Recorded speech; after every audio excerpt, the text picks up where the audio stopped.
Welcome back. आप लोगों का ऑनलाइन ज्ञानी प्लेटफॉर्म पे स्वागत है।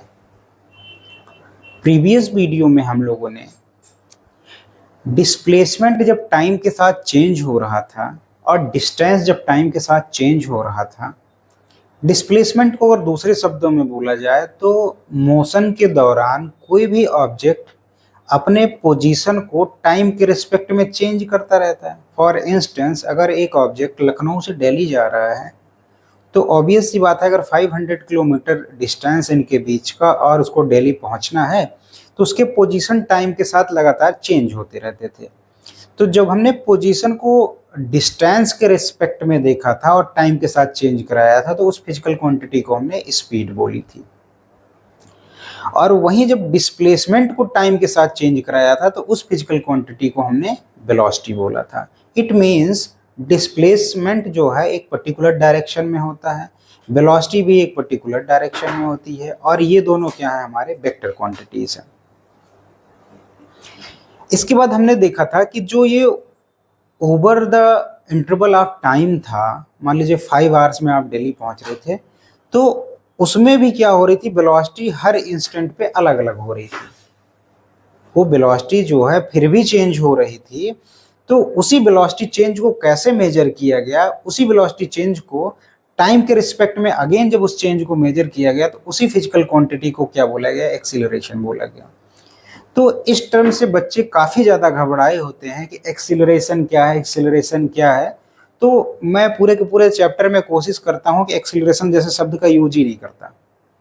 सिंस चेंज हमारे लिए बहुत कॉमन है, किसी भी चीज़ का हम चेंज देखते रहते हैं। जैसे अभी विंटर का सीजन आ रहा है तो दोपहर में टेम्परेचर कुछ होता है, इवनिंग में टेम्परेचर चेंज होकर कुछ और हो जाता है। और एक छोटे से बच्चे को देख लीजिए, 1 साल में उसकी हाइट कुछ और होती है, 5 साल में कुछ और हो जाती है। हम लोग लगातार रेगुलर चेंज को देख रहे होते हैं।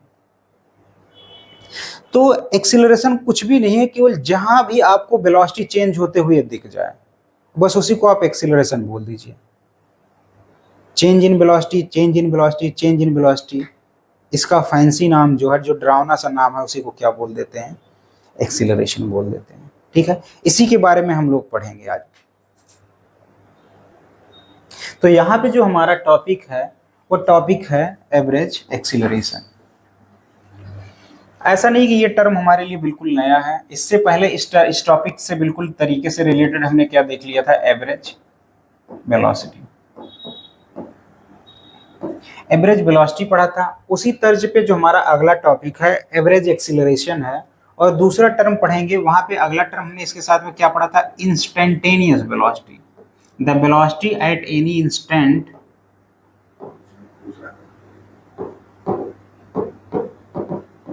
इंस्टेंटेनियस वेलोसिटी हमने जो है वहां पे पढ़ा था। तो वैसे ही ये जो एक्सीलरेशन होने वाला वो कौन सा होने वाला, इंस्टेंटेनियस। दोनों के बारे में यहां भी पढ़ेंगे, कुछ नया नहीं है। वहां पे जो एवरेज वेलोसिटी होती थी वो कैसे निकलती थी, over the interval of time, over the interval of time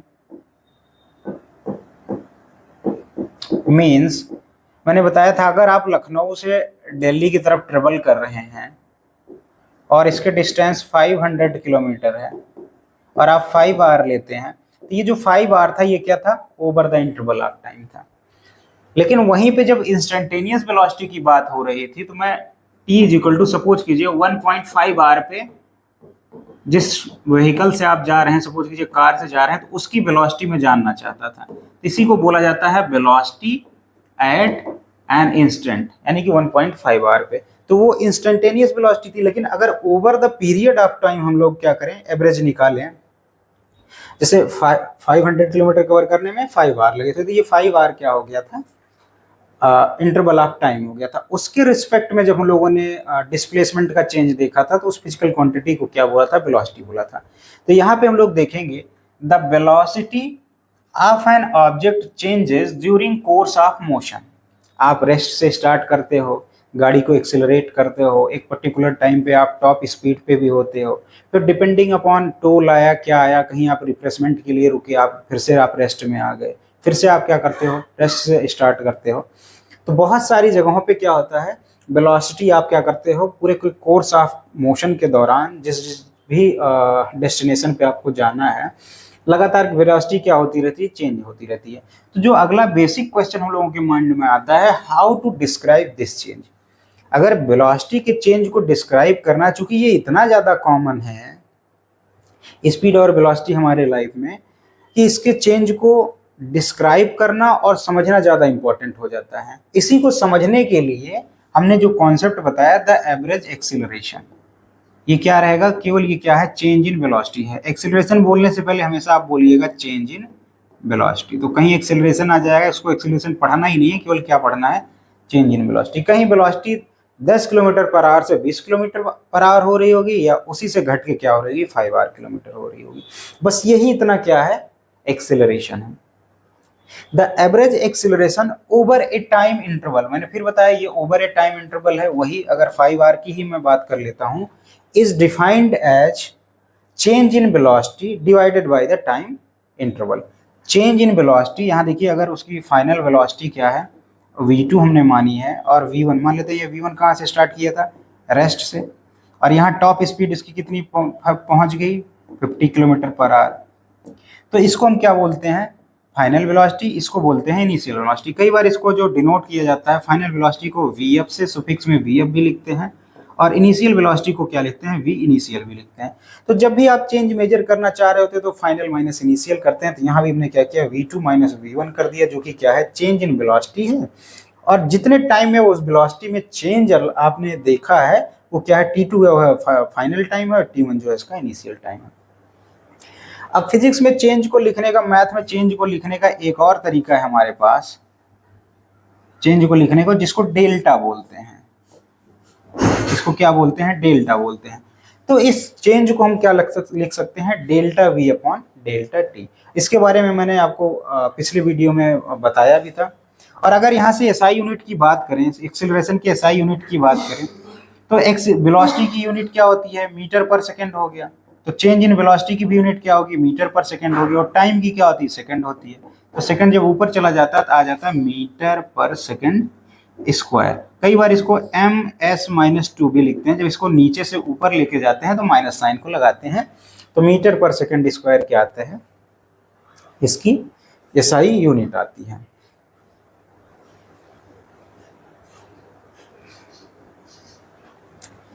अब कई बार क्या होता है कि हमारे पास ग्राफ जो है, मैंने पहले भी बताया था, जब मैंने आपको पोजीशन टाइम ग्राफ पढ़ाया था, तो वहां पे ग्राफ क्या होता है, बहुत इंपैक्टफुल एक्सप्लेनेशन है किसी भी जर्नी का, किसी भी मोशन का। वो क्या करता है, बहुत सारे एक्स्ट्रा इंफॉर्मेशन और बहुत कंपैक्ट और एलिगेंट फॉर्म में अपने अंदर में स्टोर करता है। तो इसलिए हम लोग जो है ग्राफ का भी हेल्प लेते हैं किसी भी मोशन में, उसके डिस्प्लेसमेंट का चेंज दिखाने में, उसके पोजीशन का चेंज दिखाने में, या वेलोसिटी का चेंज दिखाने में। तो उसी तर्ज पे जो है हमने यहाँ पे एक्सीलरेशन को भी डिफाइन करने की कोशिश की है।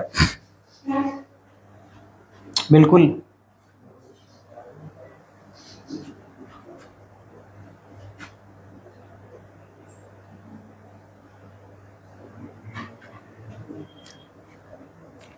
ये हमारे पास कोई एक ग्राफ है, वेलोसिटी टाइम ग्राफ है, corresponding motion shown in the previous motion जो हमने दिखाया था, उस वाले के लिए वेलोसिटी टाइम ग्राफ हो गया। उसमें भी जब हमने, आपको याद होगा कि एवरेज वेलोसिटी डिफाइन की थी, तो हमने क्या बोला था, टेंजेंट के बारे, स्लोप के बारे में हमने बात किया था। स्लोप बेसिकली क्या होता है कि अगर सपोज कीजिए, स्लोप को मैंने समझाया था, ये मान लेते हैं हमारे पास उस केस में क्या था, पोजीशन था, और ये टाइम था। कुछ इस तरीके से अगर ऑब्जेक्ट का ग्राफ होता था, यानी कि यूनिफॉर्म मोशन के केस में, तो ये वाले एंगल को क्या बोलते थे हम, स्लोप बोलते थे। वही अगर स्ट्रेट लाइन पाथ ना होके कोई कर्व पाथ मान लो इस तरीके से होता था, तो जो स्लोप की, मान लो यहाँ पे हम जो स्लोप की बात करते थे, यहाँ पे अगर हमने स्लोप की बात कर ली तो क्या करते थे, ये इसको क्या बोलते थे, स्लोप बोलते थे।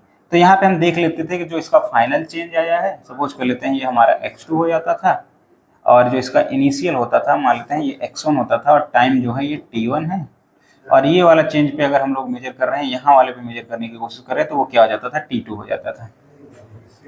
तो उसी तरीके से average acceleration is the slope of straight line connecting the points corresponding to v2 t2 and v1 t1। Obvious सी बात है, अगर वेलोसिटी टाइम ग्राफ है, यहाँ पे ध्यान से देखिए, तो इसको क्या किया जा सकता है, मान लेते हैं हम इतने से मोशन की बात कर रहे हैं, ठीक है।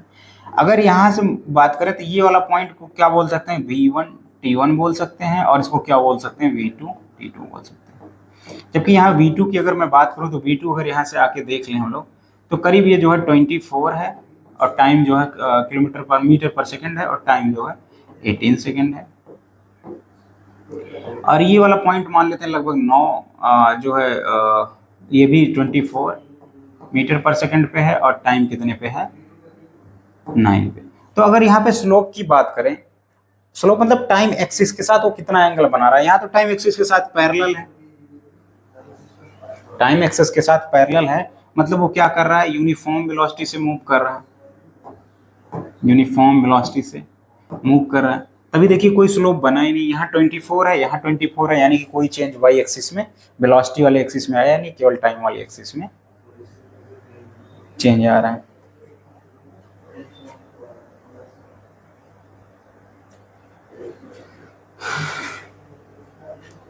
यहाँ पे उसी के लिए जो अभी हमने फोटो दिखाया था, उसके लिए हम एक्सीलरेशन का फोटो बना रहे हैं, उसी लिए हम क्या कर रहे हैं, एक्सीलरेशन को यहाँ पे दिखाने की कोशिश कर रहे हैं।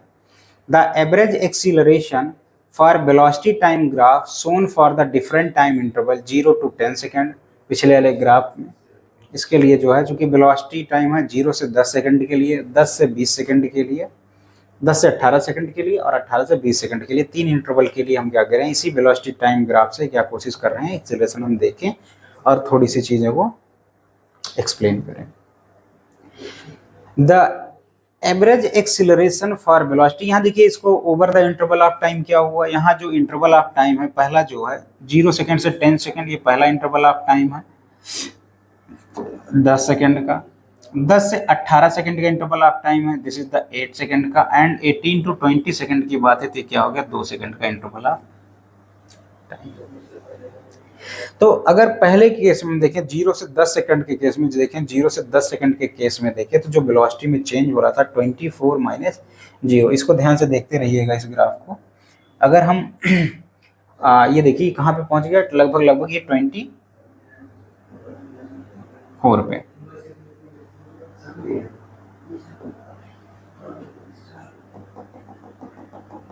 ये 24 पे पहुंच गया और 10 सेकंड टाइम लिया है। तो अगर देखें एवरेज एक्सेलरेशन यहाँ पे, तो क्या हो गया, 24 माइनस 0, और टाइम क्या लिया, 10 माइनस 0, कितना आ गया, लगभग 2.4 मीटर पर सेकंड। और ये क्या है, वहां से हम देख ही सकते हैं कि वो जो है वेलोसिटी चेंज हो रही, तो नॉन यूनिफॉर्म है।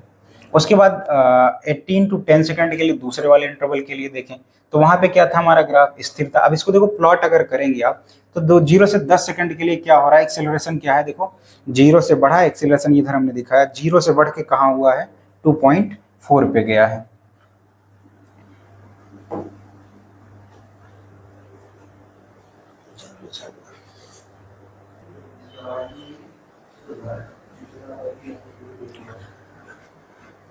ठीक है, यहाँ पे क्या हो गया, दूसरे इंटरवल 10 to 18 सेकंड के लिए अगर हम लोग बात करें, तो वेलोसिटी में तो कोई चेंज ही नहीं आ रहा था। यहाँ पे ये वाला थोड़ा सा ग्राफ में आप ध्यान दीजिएगा, ये वाला पॉइंट 4.8 ना होके ये क्या है 10 सेकंड, ये आना चाहिए था, ये कुछ इस तरीके से, ये ग्राफ थोड़ा ज़्यादा बढ़ गया, ये यहाँ पे आना चाहिए था, ठीक है, क्योंकि ये मैच करना चाहिए 2.4 मीटर पर सेकंड स्क्वायर, 0 से 10 है, ठीक है।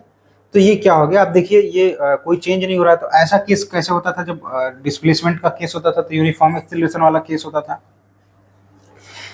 उसमें यूनिफॉर्म वेलोसिटी का केस होता था। तो अगर ये एक्सेलरेशन के लिए है तो वही क्या हो गया, यूनिफॉर्म एक्सेलरेशन हो गया। और उसके बाद क्या हुआ, चूंकि 10 to 18 सेकंड के बीच में वो क्या हो गई, वेलोसिटी उसकी यूनिफॉर्म हो गई, तो वेलोसिटी में कोई चेंज ही नहीं आया। चेंज नहीं आएगा तो यानी कि एक्सेलरेशन क्या होने वाला, हमारा 0 होने वाला। वही हमारा क्या गया, दूसरे इंटरवल ऑफ टाइम के लिए एवरेज एक्सेलरेशन क्या गया, हमारा 0 हो गया। 18 से 20 सेकंड के लिए हम लोग देखें तो जो फाइनल वेलोसिटी उसकी हुई थी वो क्या आ गई थी, एक्स एक्सिस पे आके 0 हो गई थी, टाइम एक्सिस पे आके क्या हो गई थी, देखिए 0 हो गई थी, और कहाँ से घटी थी वो 24 से। तो 0 माइनस 24 डिवाइडेड बाई 20 सेकंड लिया था फाइनल टाइम, माइनस 18 सेकंड आ गया, माइनस 12 मीटर पर सेकंड स्क्वायर। और देखो नेगेटिव को हमने क्या किया, नेगेटिव साइड में डिनोट भी किया है। देखो यहाँ से बढ़ के कितना गया, 12 मीटर पर सेकंड स्क्वायर। इसको इस तरीके से दिखाया गया, फिर 12 मीटर पर सेकंड स्क्वायर गया, फिर रेस्ट में आ गया होगा, तो वो आके वापस से उसी लाइन पे मैच कर गया। तो यहाँ से एक बात हम देख सकते हैं, जिस तरीके से हमारी velocity, positive velocity, negative velocity और जीरो वेलोसिटी हो सकती थी, हमारा एक्सीलरेशन भी क्या हो सकता है, positive acceleration, positive acceleration, zero acceleration and ये देखिए यहाँ पे नेगेटिव एक्सीलरेशन।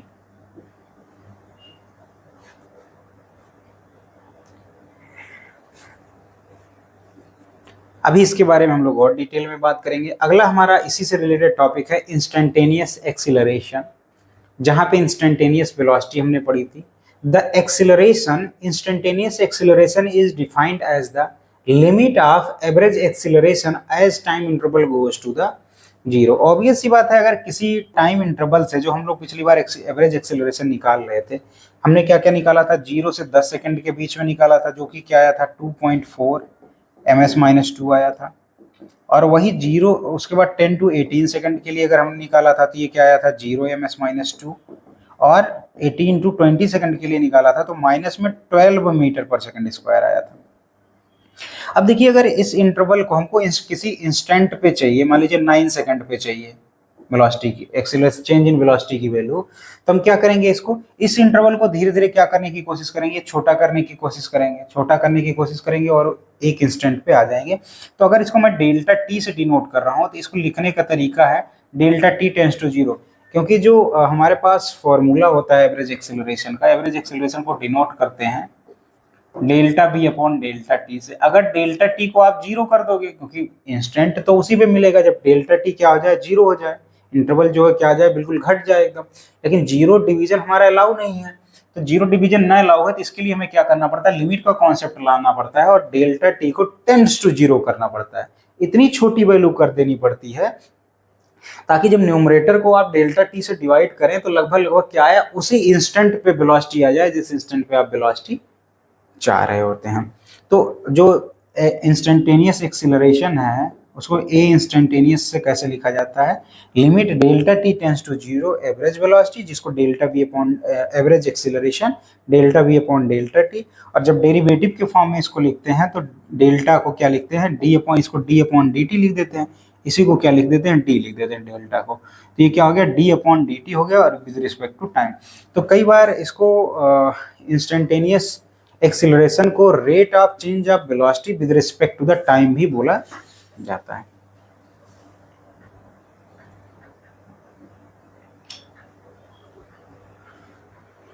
जरा इसको ग्राफ से समझने की कोशिश करते हैं, कैसे हम एक इंस्टेंट पे पहुंचेंगे। यहाँ जैसे मैंने आपको इंस्टेंटेनियस वेलोसिटी के टाइम पे बहुत सारे ग्राफ दिखाए थे, यहाँ पे ऑलरेडी जो हमको वेलोसिटी और टाइम ग्राफ दिया गया है। सपोज कीजिए पर्टिकुलर पॉइंट पे आप यहाँ पे, ये पूरी की पूरी जर्नी क्या है, वेलोसिटी का लगातार चेंज है। किसी भी इंटरवल में आप यहाँ से यहाँ इंटरवल के लिए क्या निकाल सकते हैं, एवरेज एक्सेलरेशन निकाल सकते हैं। यहाँ से यहाँ तक के लिए आप क्या निकाल सकते हैं, एवरेज एक्सेलरेशन निकाल सकते हैं। लेकिन अगर किसी पर्टिकुलर पॉइंट पे आपको चाहिए एक्सेलरेशन की वैल्यू, तो उसी एक्सेलरेशन को क्या बोलते हैं, acceleration at a particular value is called as instantaneous acceleration. तो यहाँ पे जो एक्सेलरेशन होगा उसको हम क्या बोलेंगे, इंस्टेंटेनियस एक्सेलरेशन। अब अगर कोई भी कर्व पाथ है तो हमको पता है कि कर्व पाथ पे अगर हम टेंजेंट ड्रॉ करते हैं तो केवल कर्व पाथ को एक और एक ही पॉइंट पे टच करता है, यही खास बात है टेंजेंट की। तो ये भी देखिए कर्व पाथ है, अगर इस पॉइंट पे हमको चाहिए तो हमने क्या किया, एक टेंजेंट ड्रॉ कर दिया, तो हमको क्या मिल जाएगा, इस टेंजेंट इस पॉइंट पे हमको क्या मिल जाएगी, ये देखिए टेंजेंट हमने बना दिया। जब टेंजेंट बना दिया तो टेंजेंट का क्या कर सकते हो आप, स्लोप भी निकाल सकते हो। ये टेंजेंट इस तरीके से एंगल बना रहा, और ये हॉरिजॉन्टल हमारा टाइम एक्सिस है, तो टाइम एक्सिस के साथ जो एंगल बना रहा है इसी को हम बार बार क्या बोलते हैं, स्लोप बोलते हैं। वैसे यहाँ पे अलग अलग इंस्टेंट पे एक्सेलरेशन की वैल्यू दिखाई गई है वेलोसिटी टाइम ग्राफ के लिए। इस पॉइंट पे यहाँ पे ए एक्सेलरेशन क्या है, ग्रेटर है, इस पॉइंट पे भी दिखाया गया है, इस पॉइंट पे भी दिखाया गया, इस पॉइंट पे भी दिखाया गया और इस पॉइंट पे भी एक्सेलरेशन की वैल्यू दिखाई है। फिलहाल इसके साइन पे भी आपको नहीं जाना है, अभी केवल इतना आप समझिए कि कोई भी कर्व पाथ है उस पर अगर जो है आपको एक्सेलरेशन निकालना है, और चूंकि यहाँ से तो वैल्यू आप निकाल नहीं पाएंगे, यहाँ से वैल्यू आप अगर नहीं निकाल पाएंगे तो आपको क्या करना पड़ेगा, आपको हमेशा वेलोसिटी दी जाएगी। वेलोसिटी जब भी दी जाएगी तो आपको क्या करना होगा, उसी को क्या करिए, एक्सेलरेशन क्या होता है, dv अपॉन dt। न्यूमेरिकली कैसे निकाला जाता है, ऐसे निकाला जाता है। तो आपको v को क्या कर देना है, बस एक बार टाइम के रिस्पेक्ट में डेरिवेट कर देना है उसको, तो आपको क्या मिल जाएगा, इंस्टेंटेनियस एक्सेलरेशन की वैल्यू। सपोज कर दीजिए v की वैल्यू हमको दे दी गई इस तरीके से, कुछ 3t square plus 2t plus 3 दे दिया गया। तो अगर इसमें इंस्टेंटेनियस एक्सेलरेशन हमको at t equal to 2 second पे चाहिए, तो इसको क्या करिए, एक बार डेरिवेटिव कर दीजिए, dv अपॉन dt हमने कर दिया, तो d अपॉन dt इधर लगा दिया, साथ में 3t square plus 2t plus यहाँ पे हमने क्या लिख दिया, 3 लिख दिया। अब जब इसको डेरिवेट हम लोग करेंगे तो क्या आ जाता है, 6t प्लस 2 आ जाता है। ठीक है, ये एक्सेलरेशन की वैल्यू आ गई, acceleration is equal to 6t plus 2 हो गया। यहाँ पे हम क्या करेंगे, t इक्वल टू 2 सेकंड ले लेंगे, तो यहाँ पे जब वैल्यू रखेंगे 6 इंटू 2 प्लस 2 यानी कि कितना आ गया, 14 मीटर पर सेकंड स्क्वायर। कैलकुलेशन इस तरीके से कर लेते हैं, और ग्राफिकल अगर इसको हमको समझना होता है तो क्या करते हैं, कर्व पाथ पे टेंजेंट ड्रॉ कर लेते हैं।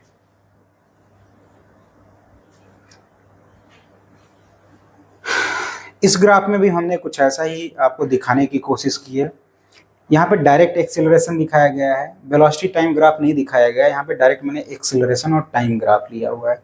तो अगर ये किसी भी ऑब्जेक्ट के वेलोसिटी में लगातार चेंज है, दैट इज एक्सेलरेशन है। ये पूरा का पूरा पाथ क्या दिखा रहा है, अगर 0 सेकंड से 4 सेकंड के बीच में अगर देखें तो एक्सेलरेशन काफी ज्यादा वेरी कर रहा है। 0 से मीटर पर सेकंड से स्टार्ट हुआ और 6 मीटर पर सेकंड स्क्वायर तक गया।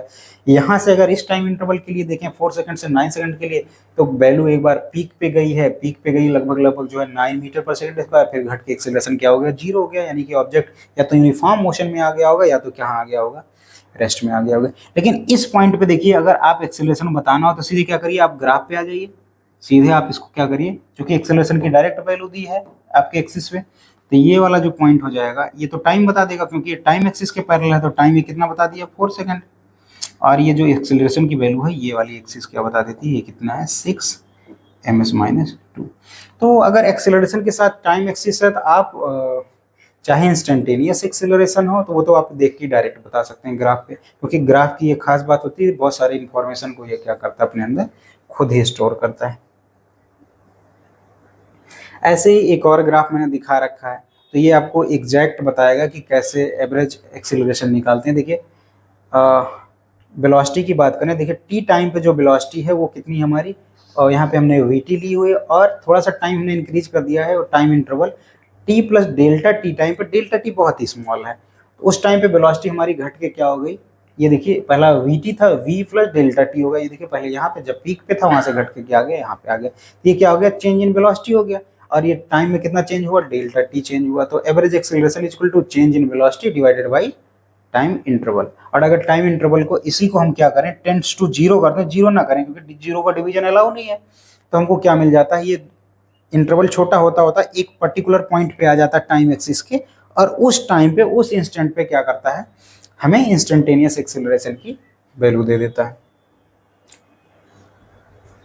यहाँ पे मैंने डायरेक्ट, चूंकि मैंने आपको पहले भी बता रखा था कि इसमें 2 पाथ है हमारे पास। पहला पाथ है कि आप डिस्प्लेसमेंट के रास्ते चले जाइए, डिस्प्लेसमेंट के रास्ते आप आते हैं तो आपको वेलोसिटी एंड इंस्टेंटेनियस वेलोसिटी मिलती है, और वही डिस्टेंस के अगर रास्ते आते हैं तो आपको केवल क्या मिलता है, स्पीड और इंस्टेंटेनियस स्पीड मिलता है। इसमें चूंकि वेलोसिटी फिर और भी चेंज, स्पीड भी चेंज हो सकती है, बट उसमें डायरेक्शन का सेंस नहीं होता, इसलिए यहाँ पे आके इसका रास्ता बंद हो जाता है। अगर डायरेक्शन के साथ चेंज में आ रहा तो वो हमारी क्वांटिटी आती है एक्सेलरेशन एंड इंस्टेंटेनियस एक्सेलरेशन आता है। अब इसी के आगे जब चले जाएंगे तो force equal to mass into acceleration होता है, तो उसको फोर्स से भी हम क्या कर सकते हैं, रिलेट कर सकते हैं। ये देखिए, तो यानी कि अगर डिस्प्लेसमेंट वेलोसिटी से रिलेटेड है तो इसका ग्राफ हम लोग जानते हैं, डिस्प्लेसमेंट यानी कि पोजीशन, इसका दूसरा नाम क्या है, पोजीशन टाइम ग्राफ बनाते हैं हम लोग कि ऑब्जेक्ट किस पोजीशन पे है। तो जब वेलोसिटी चेंज होती है तो इससे हम लोग क्या करते हैं, वेलोसिटी का भी ग्राफ बनाते हैं, और वेलोसिटी से क्या करते हैं, एक्सेलरेशन का ग्राफ बनाते हैं। तो यहाँ मैंने तीनों ग्राफ को लगातार कंपेयर किया है। ये देखिए पैराबोला पाथ है, पोजीशन टाइम ग्राफ। जब इसको हम लोग डेरिवेट करते हैं तो क्या आ जाता है, स्ट्रेट लाइन आ जाता है। अभी के लिए केवल क्या करिए, आप ग्राफ को देखते रहिए, लेकिन जब इक्वेशन में ये आएंगे तो यहाँ पे क्या बन रहा होगा, वो पैराबोला का ग्राफ बन रहा होगा। लेकिन जब उसको वन टाइम, पैराबोला का ग्राफ का मतलब वो एक्स की पावर में, वेरिएबल की पावर में 2 आ रहा होगा। लेकिन अगर वही एक बार उसको डेरिवेट कर देंगे तो एक्स का पावर लीनियर हो जाएगा, तो क्या हो जाएगा, स्ट्रेट लाइन हो जाएगा। और जब स्ट्रेट लाइन को अगर आप डेरिवेट कर देंगे तो कांस्टेंट वैल्यू आ जाती है। कांस्टेंट वैल्यू कैसे दिखाई जाती है, इस तरीके से दिखाई जाती है, बिल्कुल फ्लैट हो जाती है। तो एक्सेलरेशन का ग्राफ, ऐसे पोजीशन टाइम ग्राफ के लिए वेलोसिटी का ग्राफ ये होगा, एक्सेलरेशन का ग्राफ ये होने वाला है। अगर बिल्कुल यूनिफॉर्म मोशन है, पोजीशन बिल्कुल टाइम के साथ एग्जैक्ट चेंज हो रहा है, तो कुछ ऐसा डायगोनल टाइप में आएगा। तो जब इसको स्ट्रेट लाइन को डेरिवेट करते हैं तो स्ट्रेट लाइन, यहाँ पे पैरेलल लाइन आ जाता है तो पैरेलल लाइन आ जाएगा। अब ये वेलोसिटी टाइम ग्राफ है, यानी कि वेलोसिटी में चेंज ही नहीं हो रहा, तो एक्सेलरेशन 0 आ गया, बिल्कुल टाइम एक्सिस पे लाई कर गया, एक्सेलरेशन में कोई चेंज नहीं हुआ। और ऐसे के लिए तो क्या हो जाएगा, एक्सेलरेशन को हम नहीं बताएंगे, क्योंकि वेलोसिटी 0 हो गया तो एक्सेलरेशन तो 0 हो ही जाएगा।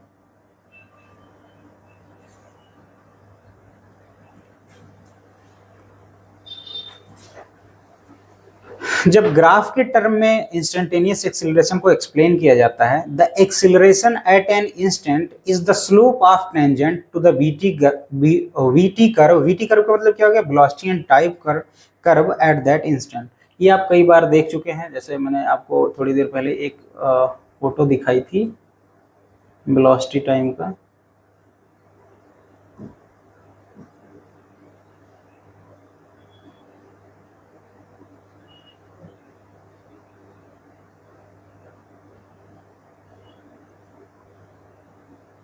वो फोटो अभी हट गई है, फिलहाल मैं बना दे रहा हूँ, खुद ही बना दे रहा हूँ। वेलोसिटी टाइम का अगर देखा जाए वीटी कर्व, हमने वही बताया था कि यहाँ पे आप क्या कर सकते हैं, इसको सिंपली एक एक्सिस पे वेलोसिटी दिखा दीजिए, दूसरे एक्सिस पे आप क्या दिखा दीजिए, टाइम को दिखा दीजिए। तो पर्टिकुलर टाइम पे हमने एक यहाँ पे t1 टाइम पे ले लीजिए, t1 टाइम पे वेलोसिटी को vt1 मान लीजिए, और t2 टाइम पे क्या मान लीजिए, vt2 मान लीजिए। ये क्या हो गया, vt2 हो गया। तो ये चेंज इन जो वेलोसिटी हुई vt2 माइनस vt1, और इसी में टाइम में जो चेंज हुआ t2 माइनस t1। तो बार बार इसका जो भी ग्राफ आएगा, वेलोसिटी का चेंज किसके साथ, टाइम के साथ में रहेगा। वही बार बार ये बोलने की कोशिश कर रहे हैं कि वो क्या रहता है, वीटी कर्व रहता है eight that instant. For uniform motion, uniform motion का मतलब क्या हो गया, अगर वेलोसिटी के साथ टाइम का हमने ग्राफ बनाया तो कोई तो चेंज ही नहीं आया वेलोसिटी में। यूनिफॉर्म मोशन का मतलब जब वेलोसिटी में चेंज ही नहीं आया तो एक्सेलरेशन क्या हो गया, 0 हो गया। जब एक्सेलरेशन 0 हो जाएगा तो वही यहाँ पे लिखा हुआ है, is a straight line incline to the time axis and VT graph is straight line parallel to the time axis. ये देखिए VT graph parallel to the time axis हो गया। अब इसको जब चेंज करेंगे तो ये क्या करेगा, एक्सेलरेशन के साथ अगर बनाएंगे ये सीधे सीधे क्या करेगा, टाइम एक्सिस पे ही आके लाई कर देगा।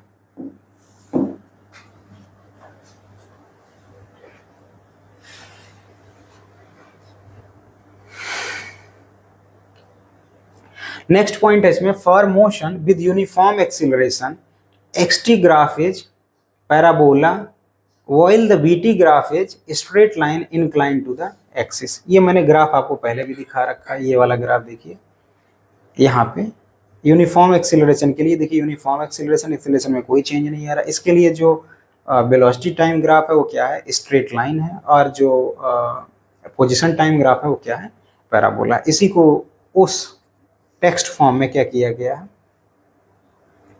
लिखा गया है। तो आज हमने जो है एक्सेलरेशन को देख लिया। इसके बाद हम लोग क्या करेंगे, किनेमेटिक्स इक्वेशन बनाएंगे, जिनको इक्वेशन ऑफ मोशन भी बोला जाता है। जैसे लॉज ऑफ मोशन हम लोग पढ़ते हैं, वैसे इक्वेशन ऑफ मोशन बोला जाएगा। ये इक्वेशन ऑफ मोशन इतने ज़बरदस्त हैं कि आप किसी भी पार्टिकल का घर बैठे आप क्या बता सकते हैं, फ्यूचर बता सकते हैं।